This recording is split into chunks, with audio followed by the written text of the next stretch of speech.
Muito bem, meus irmãos, nós vamos começar o estudo bíblico nessa noite, da nossa classe especial. Desta feita, nós vamos estar na lição 10, que tem como título O Credo Apostólico e a Salvação.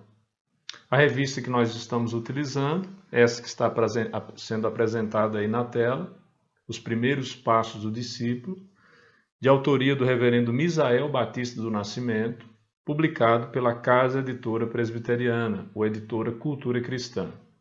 Gostaria que você mantivesse aí sua revista aberta para a gente poder acompanhar o estudo nessa noite e vamos interagindo à medida que nós formos apresentando os conceitos. Os irmãos vão poder lá no grupo colocar as suas perguntas, as suas contribuições, seja através de texto, de áudio ou até mesmo de vídeo, tá bom? Vamos lá. Iniciando a nossa aula, nós precisamos entender que agora o tema que nós vamos desenvolver está relacionado à maneira como o Credo Apostólico trata do tema da salvação nas suas linhas. E o que é que nós chegamos então trazemos, melhor dizendo, de bagagem das lições que nós já estudamos anteriormente. A primeira parte da revista, quando nós tivemos contato com o trecho que fala a respeito da lei de Deus, nós fomos conscientizados de que, diante dos termos da lei de Deus, nós merecemos o castigo. Vimos que somos, por natureza, rebeldes, inclinados a fazer aquilo que a lei de Deus condena e inclinados também a odiar a Deus e ao próximo. Quando nós nos deparamos com essa realidade, nós somos fatalmente colocados diante de uma pergunta: e agora, o que vai ser de nós? E aí, a resposta é que nós podemos sim contar com um meio de redenção, de salvação, de socorro no meio de uma constatação como essa, que é, de fato, a obra do nosso Senhor e Salvador Jesus Cristo. Veja que no Credo Apostólico, a segunda proposição, portanto, a proposição que está no meio entre o crer em Deus Pai Todo-Poderoso e o crer no Espírito Santo, está o creio em Jesus Cristo, nosso Senhor. Então, esta afirmação, ela vem nos servir nesse momento específico para nos dar uma compreensão exata da dimensão da nossa salvação que temos em Cristo. Muito bem, meus irmãos, vamos agora acompanhar os slides. De acordo com o que nós temos aqui, é preciso que os irmãos percebam que, diante de Deus, nós nos percebemos como pecadores rebeldes. Está claro, de acordo com aquilo que nós estudamos na lei de Deus, que nós somos naturalmente inclinados para odiar a Deus e ao próximo. Logo, nós chegamos diante de uma constatação extremamente complexa. A constatação de que nós merecemos, de fato, o castigo de Deus. De que nós somos, de fato, indignos. E que nós estamos perdidos. Por isso que o slide coloca com muita assertividade que chegou a hora de sabermos o que é a salvação e quem é o Salvador desse estado de miséria que nós nos encontramos. Seguindo aí as projeções, nós vamos agora trabalhar o tópico, o que é a salvação. Então, para entender o conceito de salvação, é preciso que nós saibamos definir já o termo. O significado da palavra é libertação do poder do pecado e é sinônimo de redenção. Redenção, por sua vez, é o livramento de algum mal através do pagamento de um preço. Em outras palavras, o que nós precisamos entender é que, para que houvesse salvação, foi necessário que fosse pago um preço que pudesse ser aceito diante de Deus, frente à dívida que nós tínhamos diante da santidade do Senhor e da sua lei. Muito bem, irmãos, tem uma pergunta aí nesse slide que eu gostaria de destacar para vocês. O autor da lição, ele diz assim: Quem precisa de salvação ou libertação? E a resposta que precisa ser dada, que fica clara, é que aquele que está numa condição de escravidão e sob um poder opressor. Se nós refletirmos, nós vamos perceber que é exatamente a condição que nós estávamos anteriormente, sem Cristo. Ou seja, vivíamos em nossos pecados, seguindo o curso do mundo, do diabo e da carne. Agora, entenda bem esses conceitos. Quando nós falamos seguindo o curso do mundo, nós estamos nos referindo aqui sobre tudo aquilo que na cultura e na sociedade se levanta contra Deus.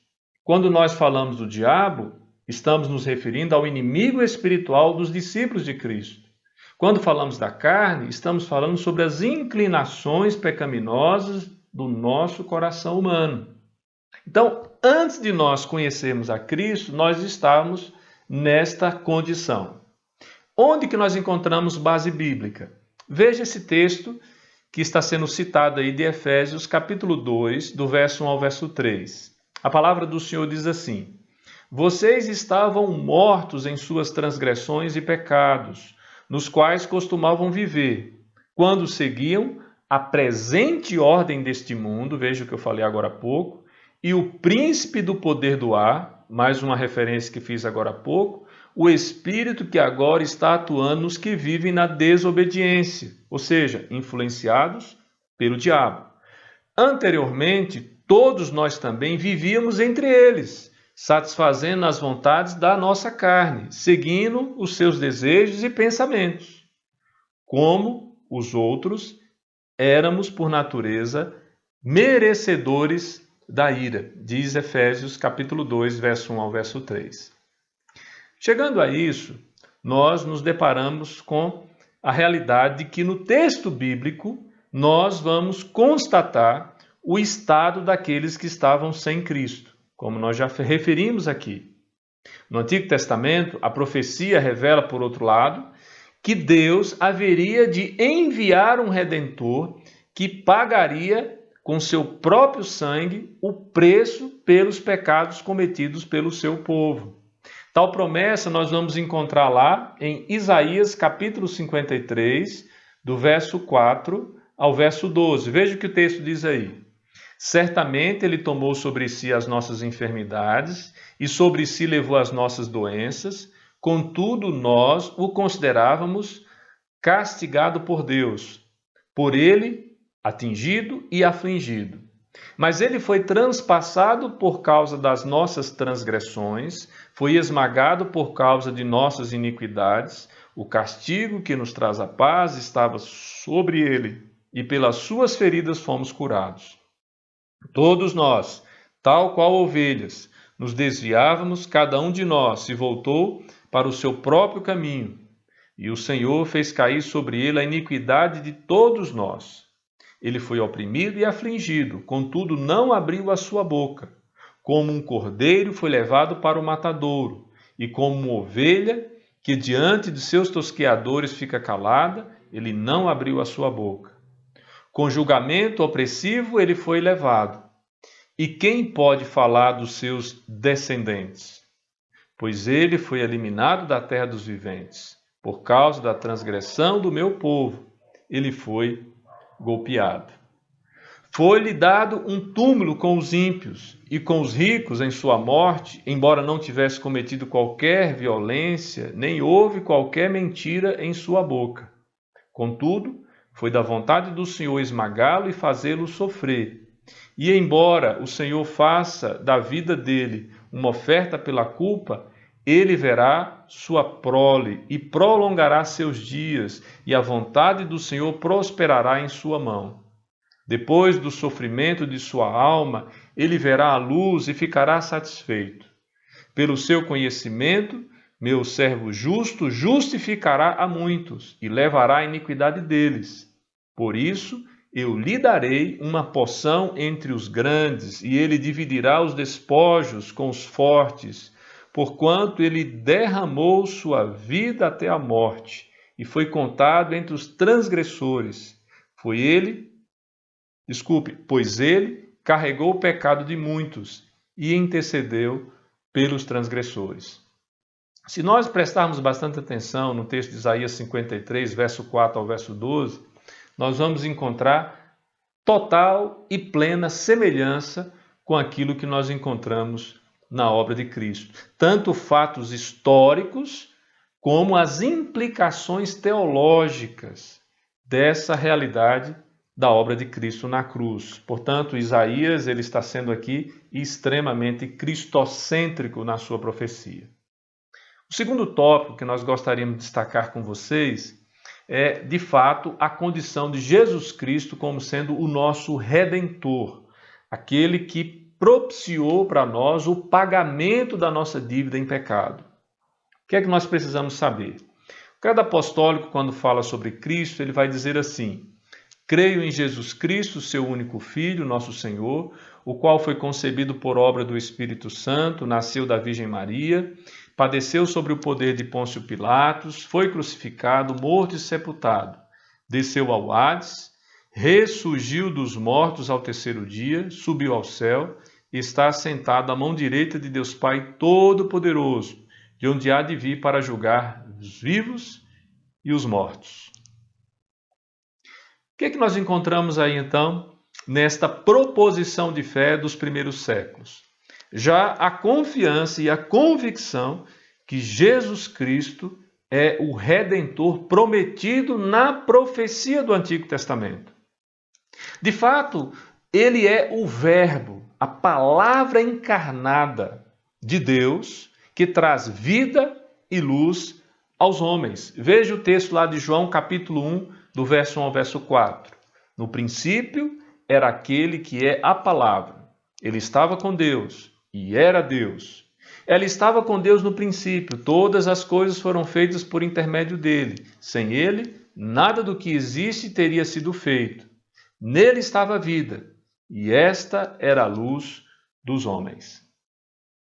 Conclusão que chegamos, de acordo com todo o conhecimento escriturístico e estas proposições retiradas da Escritura, Jesus Cristo, na figura de Redentor, ele pode ser constatado também como 100% Deus e 100% homem. O credo afirma que Jesus é verdadeiramente Deus. Creio em Deus Pai, creio em Jesus Cristo. Mas também o credo aponta Jesus na qualidade de homem, quando ele diz que ele morreu, que ele ressuscitou, que ele foi exaltado e voltará em poder e glória. Então, o que nós encontramos nessa proposição de fé é algo que tem a ver com as nossas doutrinas, com a nossa confessionalidade. Nós cremos que o nosso Redentor vive. Nós cremos que o nosso Redentor ressurgiu dos mortos. Nós cremos que o nosso Redentor era o Verbo encarnado de Deus, que era o Filho de Deus, o Filho unigênito, aquele que é eternamente gerado a partir do Pai. Jesus Cristo, por sua vez, como verdadeiro Deus, ele é o único Filho de Deus. Por que nós afirmamos isso? Porque somente ele é gerado pelo Pai, como já referi. Ele é nosso Senhor, deve ser adorado como Deus, deve ser considerado, de fato, digno de toda a honraria que é pertinente ao ser divino. Nós não podemos adorar apenas o Pai, apenas ao Espírito. Devemos adorar também a pessoa do Filho, a pessoa do Pai, a pessoa do Filho, a pessoa do Espírito Santo, que compõem o ser de Deus, devem ser adoradas. Portanto, o ser de Deus deve ser adorado totalmente, sem haver uma exclusividade de adoração para uma das pessoas. Jesus é cotado e colocado nesta condição. Veja agora essa pergunta do Catecismo de Heidelberg, pergunta de número 33. Ela diz assim: por que Cristo é chamado o único Filho de Deus, se também somos filhos de Deus, nós que cremos no seu nome? A pergunta é respondida da seguinte maneira: porque só Cristo é, por natureza, o Filho eterno de Deus. Nós, porém, somos filhos adotivos de Deus pela graça por causa de Cristo. Qual é a base bíblica? João, capítulo 1, do verso 11 ao verso 13. Veja o que ele diz. Veio para o que era seu, mas os seus não o receberam. Contudo, aos que o receberam, aos que creram em seu nome, deu-lhes o direito de se tornarem filhos de Deus, os quais não nasceram por descendência natural, nem pela vontade da carne, nem pela vontade de algum homem, mas nasceram de Deus. Romanos capítulo 8, versículo 15. Pois vocês não receberam um espírito que os escravize para novamente temer, mas receberam o espírito que os adota como filhos, por meio do qual chamamos Abba Pai ou Papai. Outro texto está lá em Filipenses 2, de 5 a 11. Seja a atitude de vocês a mesma de Cristo Jesus, que, embora sendo Deus, não considerou que o ser igual a Deus era algo a que deveria apegar-se, mas esvaziou-se a si mesmo, vindo a ser servo, tornando-se semelhante aos homens. E sendo encontrado em forma humana, humilhou-se a si mesmo e foi obediente até a morte, e morte de cruz. Por isso Deus o exaltou à mais alta posição e lhe deu o nome que está acima de todo nome, para que ao nome de Jesus se dobre todo o joelho no céu, na terra e debaixo da terra, e toda a língua confesse que Jesus Cristo é o Senhor, para a glória de Deus Pai. Veja que nesse texto aqui de Filipenses nós temos uma afirmação categórica, tanto da divindade como da humanidade de Cristo, 100% Deus, 100% homem, como um ser divino, de fato, cumprindo a sua missão, a sua tarefa de viver e habitar entre os homens. A partir dessas colocações e desses textos bíblicos lidos até agora, nós chegamos então a uma constatação que a divindade de Jesus ela é revelada no fato de ter ele sido concebido por obra do Espírito Santo, nascido da Virgem Maria. Daí ele ser chamado doente santo. Ou seja, o nascimento de Cristo ele está sendo revestido de algo sobrenatural da parte de Deus, algo especial da parte de Deus, gerado a partir da ação do próprio Espírito Santo e do nascimento virginal, conforme a profecia do Antigo Testamento também já havia apresentado. O texto de Lucas, capítulo 1, do verso 31 ao 35, nos mostra isso com muita clareza. Diz assim: você ficará grávida e dará à luz um filho, e lhe porá o nome de Jesus. Ele será grande e será chamado Filho do Altíssimo. O Senhor Deus lhe dará o trono do seu pai Davi, e ele reinará para sempre sobre o povo de Jacó. Seu reino jamais terá fim. Perguntou Maria ao anjo: como acontecerá isso se sou virgem? O anjo respondeu: o Espírito Santo virá sobre você, e o poder do Altíssimo a cobrirá com a sua sombra. Assim, aquele que há de nascer será chamado Santo, Filho de Deus. O outro texto é primeira epístola de João, capítulo 5, versículo 20, que diz assim: sabemos também que o Filho de Deus veio e nos deu entendimento, para que conheçamos aquele que é o verdadeiro.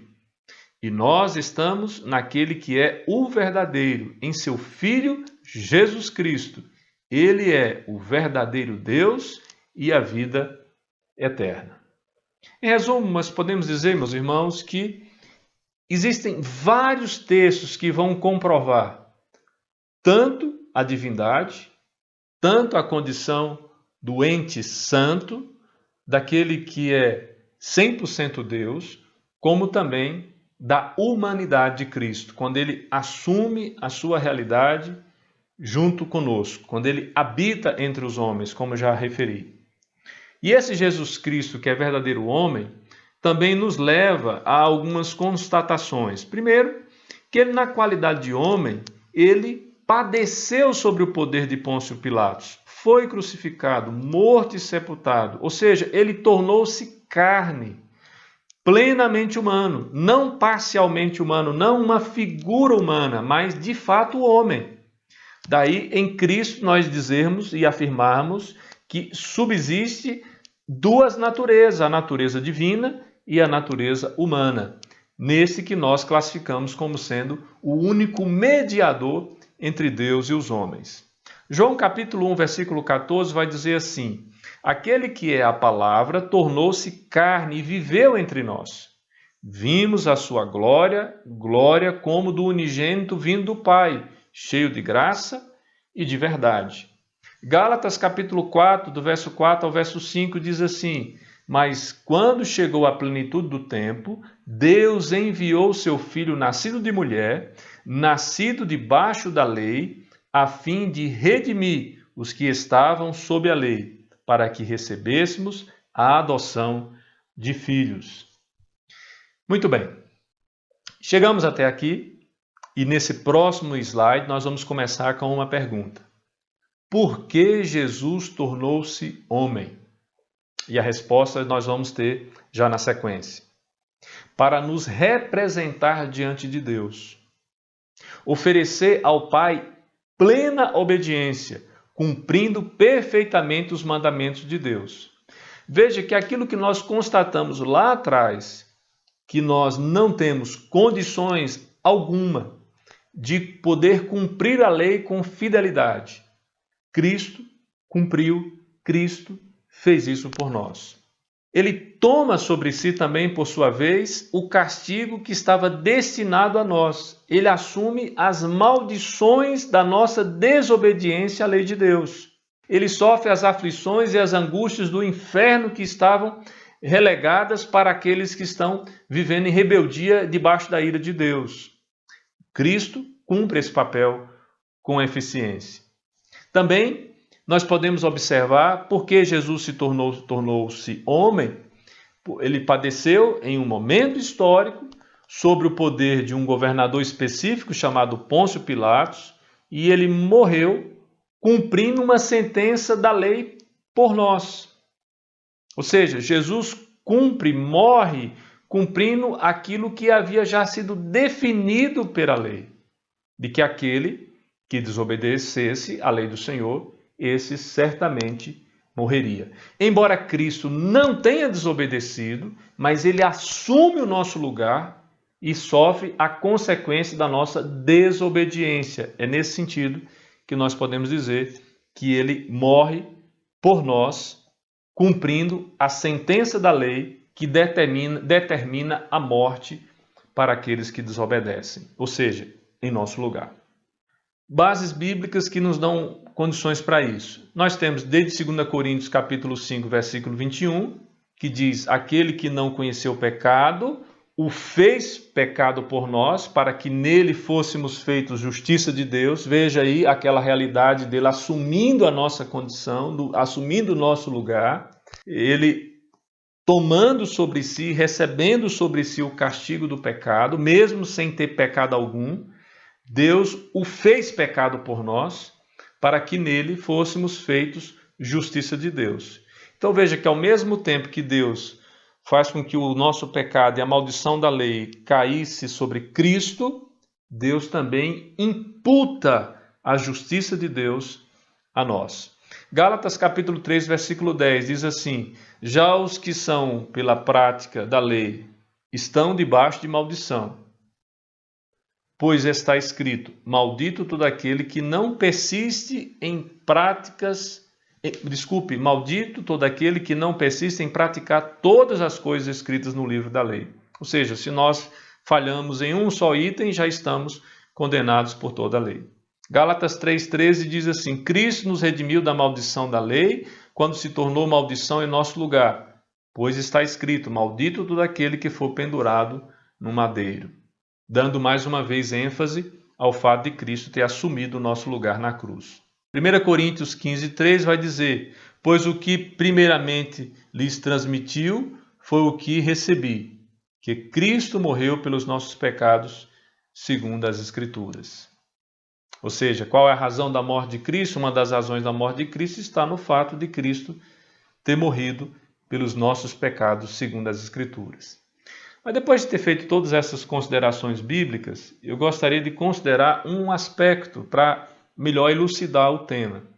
Às vezes a gente fica nos perguntando assim: Será se nós, de fato, suportaríamos o sacrifício da cruz? Se nós teríamos condições de enfrentar a cruz? Certamente, meus queridos, não teríamos condições de assumir na mesma condição e categoria de Cristo. Porque Cristo, quando ele enfrenta a cruz, ele promove vida com a sua morte. O máximo que nós poderíamos produzir estando na cruz seria produzir morte sobre morte. Cristo é o único que, com o seu sacrifício puro, único, suficiente e agradável a Deus, que poderia gerar a salvação que nós temos gozado nesses dias e que poderemos usufruir na eternidade. Mas seguindo aqui a nossa aula, no sacrifício redentor de Jesus Cristo, nós encontramos a chave para a nossa consagração a Deus.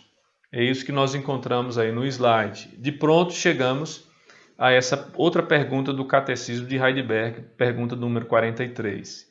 Que importância o sacrifício e a morte de Cristo na cruz têm para nós? E a resposta é: pelo poder de Cristo, nosso velho homem é crucificado, morto e sepultado com ele, para que os maus desejos da carne não mais nos dominem, mas que nos ofereçamos a ele como sacrifício de gratidão. Veja que a salvação nós recebemos da parte de Deus mediante a obra de Cristo.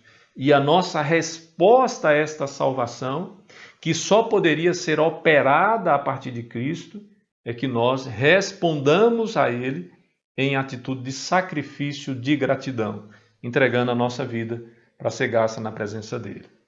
Mas o texto do Credo Apostólico não para por aí.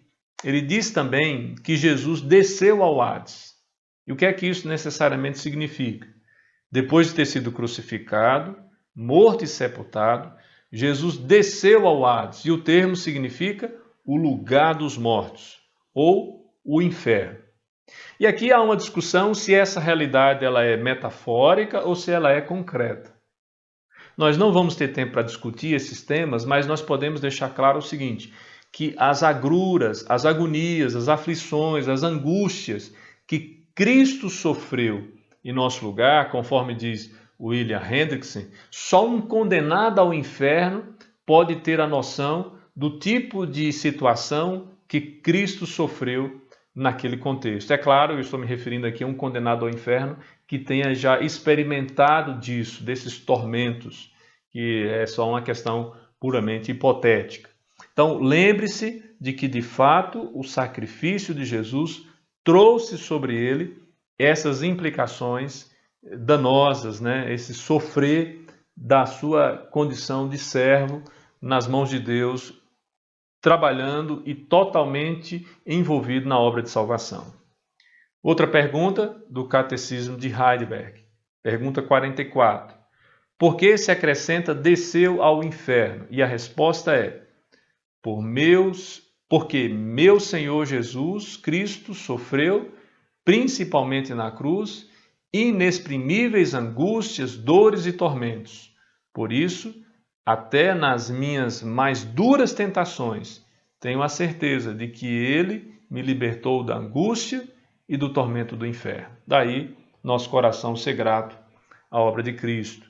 Mais uma vez, bases bíblicas para as afirmações que nós estamos fazendo. Romanos 8, de 1 a 2.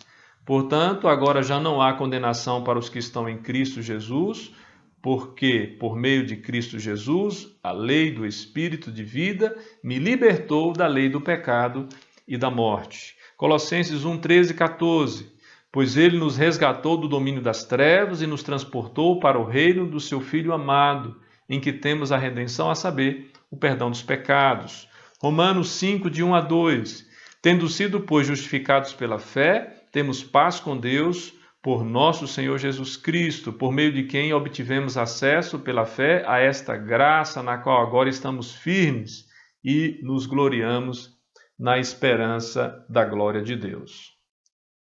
Chegamos então ao último tópico, que vai falar sobre Jesus Cristo ressuscitou, foi exaltado e voltará.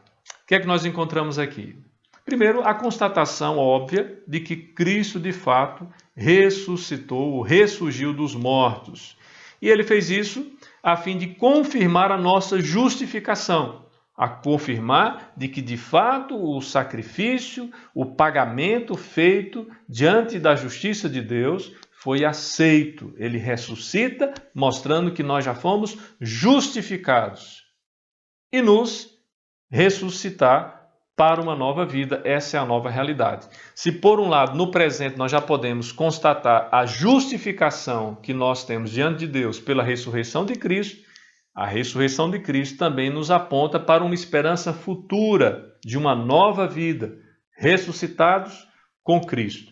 Nova vida que nós já desfrutamos em parte agora, porque se nós morremos com Cristo também ressurgimos, e nova vida que nós ainda usufruiremos plenamente na eternidade. Tem essas nuances que nós precisamos considerar também. Porque ele, dizendo, por ele, temos a garantia de também ressuscitarmos em glória, o que já acabei mencionando aí antecipadamente. Bases bíblicas, todas essas que vocês estão vendo aí no quadro, apontam para isso. Vou ler apenas a primeira, que diz assim, Romanos 4, 23 a 25. As palavras que foi creditada não foram escritas apenas para ele, mas também para nós, a quem Deus creditará justiça, para nós que cremos naquele que ressuscitou dos mortos a Jesus nosso Senhor. Ele foi entregue à morte por nossos pecados e ressuscitado para a nossa justificação. Veja também aí o texto de Colossenses, capítulo 3, verso 1 ao verso 4, e 1 Coríntios, capítulo 15, do verso 20 ao versículo 23. Vamos trabalhando e caminhando para o final. O Senhor Jesus, na nossa realidade hoje, onde Ele se encontra, né? Como que nós encaramos a condição de Cristo hoje? O Senhor Jesus está no céu, assentado junto de Deus Pai Todo-Poderoso, de onde exerce mais uma vez o seu papel de intercessor por nós. Ele intercede por nós junto do Pai e nos governa como cabeça também, não só intercede, mas também governa a sua igreja. E uma vez que nós somos o seu corpo, estaremos com ele eternamente. Para o quê? Para garantir isso, ele nos envia o Espírito Santo. Então veja só, qual constatação que nós temos aqui nesse slide. Primeiro, Jesus está localizado nessa condição atual no céu, assentado à destra do Deus Pai Todo-Poderoso. Lá ele intercede por nós e é o cabeça da igreja. E uma vez que nós somos o seu corpo, nós temos uma perspectiva de que nós estaremos com ele eternamente. E qual é a garantia que nós temos agora? O selo do Espírito Santo, que é a presença constante de Deus conosco, nos mostrando que de fato o que nos reserva é a eternidade.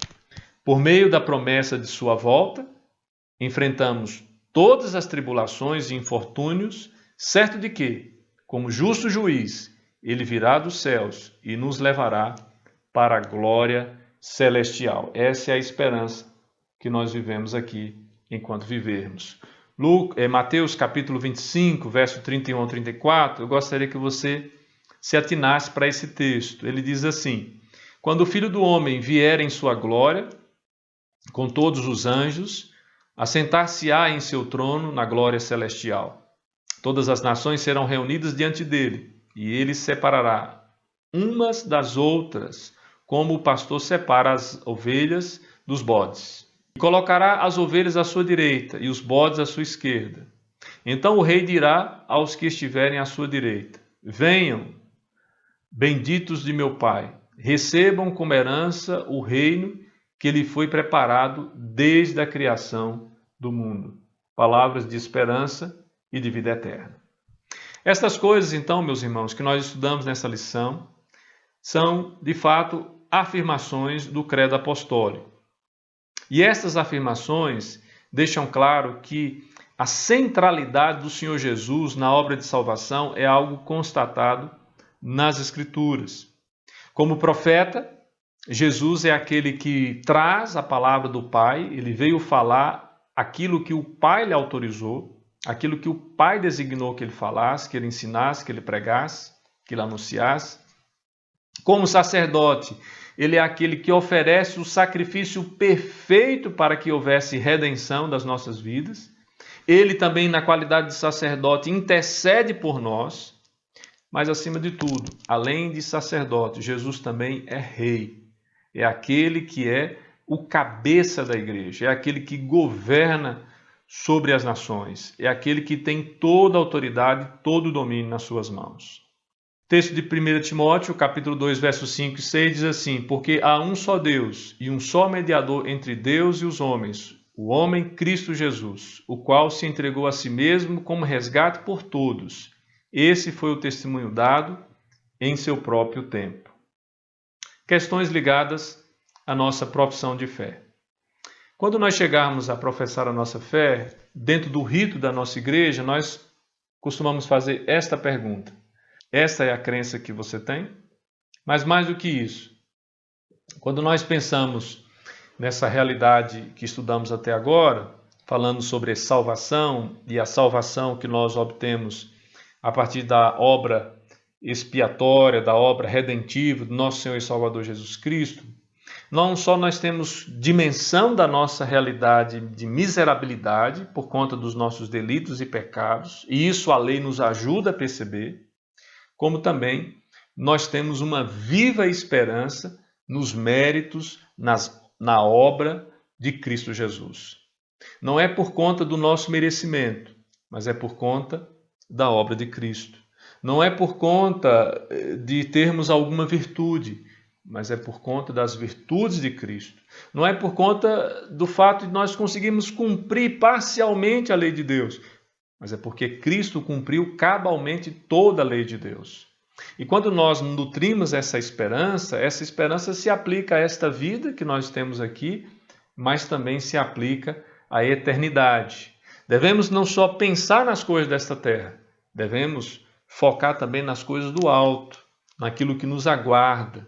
Num contexto como nós estamos vivendo, onde o medo pode chegar à nossa porta, as incertezas, as inseguranças, o ânimo que oscila entre um estado de alegria e um estado de tristeza, nós precisamos firmar a nossa mente, o nosso olhar, o nosso coração, o nosso sentido, a nossa disposição para Cristo, o Senhor, que está reinando nesse momento, está à destra de Deus Pai Todo-Poderoso intercedendo por nós, de onde há de vir para buscar a sua igreja, para, de fato, reunir o seu povo, de fazer com que possamos viver a plenitude da obra que ele já realizou na cruz.